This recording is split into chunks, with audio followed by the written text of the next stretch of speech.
The cozy fall months can often highlight the absence of a romantic partner. But let's be honest, sometimes cuffing season just makes people settle for someone they don't even like just so they have someone to share a blanket with. Personally, I'd rather not be able to relate to a Sabrina's man-child ever again. So what if instead of focusing on what's missing, you looked at this season as a chance to be the best partner that you've ever had?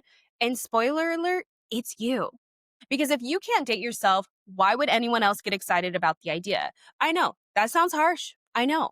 But the hard reality of finding your true love is falling in love with yourself first. Hi, everyone, and welcome back. Each Wednesday, I release an exclusive episode for YouTube that usually pulls from the themes of the podcast. And while I have been deep in fall prep mode lately, seasonal resets, routines, all that good stuff, today I wanted to pivot into something a little bit juicier because I've been hearing some things on TikTok and Instagram that just been grinding my gears a little bit. And the main reason is I want this season to be the most romantic season of your life. By the end of this episode, you're going to have a few rituals to try out and some affirmations to carry into this season. And don't worry, none of them involve buying a $7 pumpkin spice latte every day in the name of self-care, unless, of course, you want to. So the reason I wanted to do this as a YouTube exclusive episode instead of having this built into my regular podcast episode is because I wanted to get it out there sooner rather than later that just because you are alone this fall does not mean that you are less worthy. It does not mean that you are unlovable. What it means is that you have the opportunity to start falling in love with yourself again and get to be the best partner for yourself. I think there's a lot of discourse around the fall season about going and doing all these romantic things with your partner and stuff. But if you don't have a partner, you can sometimes feel left out. You don't have to. You can still do all of those things. Just because you don't have somebody, you're holding somebody's hand in some pumpkin photo does not negate your Instagram, does not negate who you are, does not negate your self-worth. So now that that little rant's out of the way, let's dive into it. So this episode is a lot about self-love. And here's the thing about rituals for self-love. They're basically like writing yourself tiny little love notes, and they can act as reminders that you are worthy of love. And it's okay to need those reminders. As always with these little sessions, take what resonates, leave what doesn't. Just because I find lighting 7 candles and playing moody playlists while writing in my journal deeply therapeutic, it doesn't mean that you need to summon a seance into your living room as well. Romanticizing your life is about realizing that there's more to joy than waiting for someone else to show up with flowers. Because guess what? You can buy your own flowers. Cue Miley. Like, romantic love, it's beautiful, but let's be real. It should be the whipped cream on top of your pie. It should be that extra little bit of cinnamon on your latte. It should be the accoutrement, not the whole thing. And it's great when it's there, but it's not a crisis if it's not. And no, you do not need to settle for a stale McDonald's apple pie version of that relationship just to feel like you've got something in your life. Because you have you. So here's my first really big ritual that I want you to start incorporating. I want you to write yourself a love letter. Yes, you heard that right.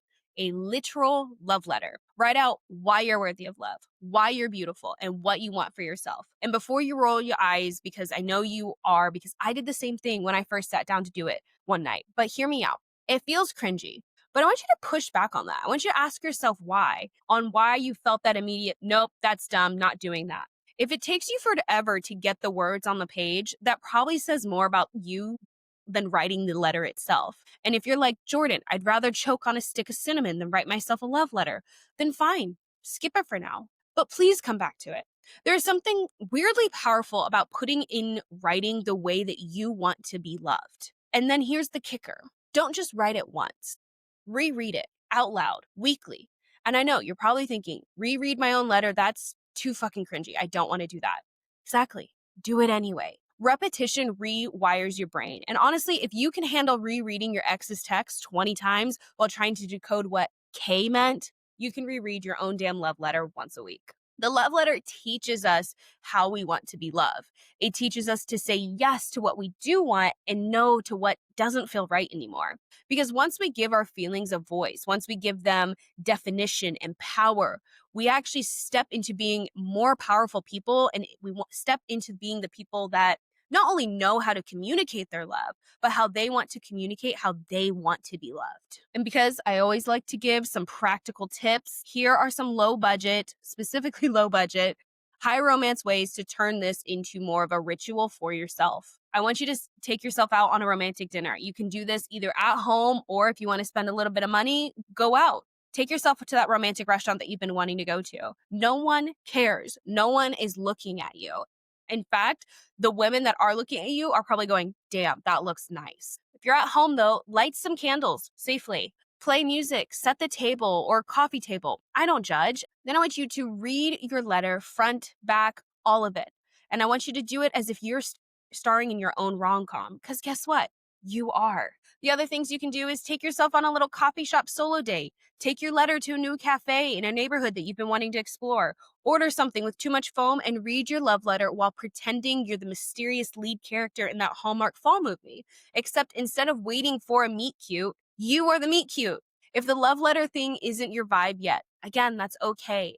Maybe you did it and you realized you're actually a great writer and now you're considering sending it to yourself for Valentine's Day. Whatever. Here are a few more rituals to start sprinkling into your fall that aren't your typical generic ones. Try a seasonal swap ritual. Instead of just tossing your summer clothes into a random bin and calling it a day, I want you to turn it into a whole moment. Light a candle, put on a playlist, and actually thank the season that you're leaving behind. It sounds cheesy, I know, but adding these whimsical moments, just these couple of things, they give yourself the chance to experience not only just a little bit of grief, but a little bit of joy in you're entering a new phase and a new season of life. Again, going on a cozy solo date, especially if you're not wanting to do the love letter thing, take yourself to a pumpkin patch or even a bookstore or a coffee shop. And listen, I know solo dates can feel awkward, but remember, nobody's paying as much attention as you think.